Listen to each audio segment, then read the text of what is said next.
Lately I've been getting asked a lot of questions about how to maintain swim fitness without being in a pool. A lot of people have stretch cords like these and they're not really sure what to do with them, how often to use them, and in general what to do.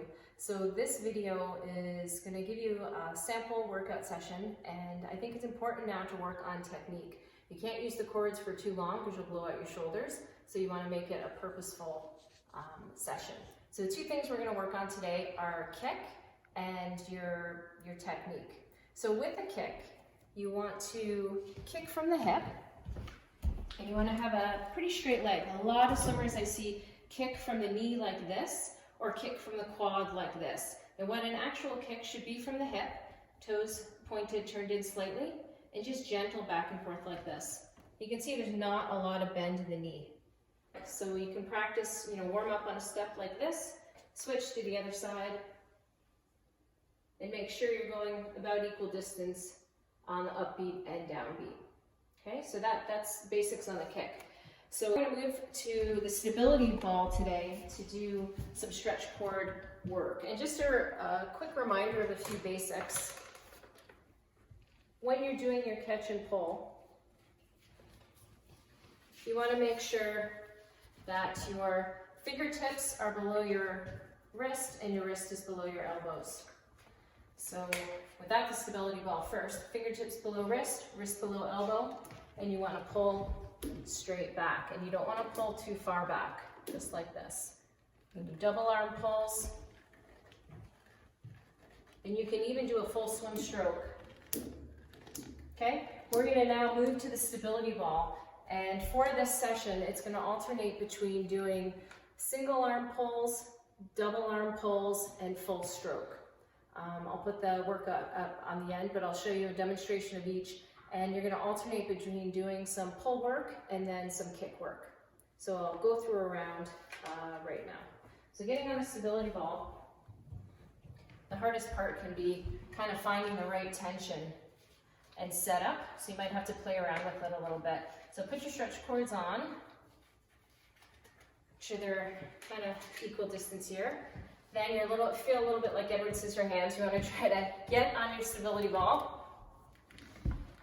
And again, you might have to play around with it a little bit. So to start, you don't want to have too much tension, because remember, you have to pull all the way back. So it's better to go a little too easy than a little too hard. So in this workout, I'd like you to do, let's say you're going to do 30 seconds of pulling and then 15 seconds of kicking. So you would do 30 seconds first of single arm, just like this. And again, fingertips are below wrist, wrists are below elbow. That's single arm. So you would do 30 seconds of the single arm. Then you would take a break. You would move into your kick. So again, find your spot here, kind of stay on the ball, and you want to just kick gently. So here you want to remember, keep your toes pointed a little bit and your toes turned in slightly. And again, remember, this is not a proper kick, and this is not a proper kick. So you just want to kind of go like this for 15 seconds. Then you roll back onto the ball and take a 30-second break. Then the next time you're going to go to double arm pulls. So you'll get back into position, do 30 seconds of double arm pulling.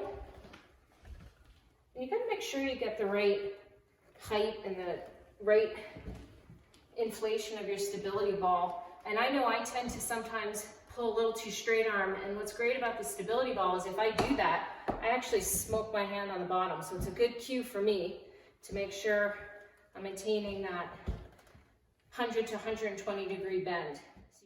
This is the bend I just referenced. Here you can see Shelly Taylor-Smith has a beautiful 110 degree angle between her shoulder, elbow, and wrist. She is not pulling through straight arm. Then you'd go back into your 15 seconds of kick. And again, this feels really good on the lower back because you have the support of the ball. And then you would take a break. And then the final round would be 30 seconds of the full stroke. We'll get back into position. 30 seconds of the full stroke. And note here that there is some movement on the ball. We do rotate when we swim about 45 degrees. There's a difference between trying to swim like this, which is really hard. Notice how there's no rotation, and this, where you do have some gentle rotation. And then you would go back into your kick for 15 seconds. And one thing to note here is, normally when we swim, there is some rotation in our lower body. Here on the stability ball, there isn't. But you can still work on that relatively straight leg kick with your toes turned in. So with this workout, get off the ball, you would do your intervals of the band work. Half the amount of time would then be the kick work, and then you would take a break. And you would go through the single arm, double arm, full stroke, and then again, single arm, full stroke. And then you would cut that down. If you started at 40 seconds, then you do another round with 30 seconds, 15-second kick. And then the final round would be 20 seconds of the band work, 10-second of the kick. So that workout, which I will post at the end, ends up being about 22 minutes, and you really get to work on purposeful technique, some good intervals without blowing out your shoulders too much. So give it a try and see how you find it.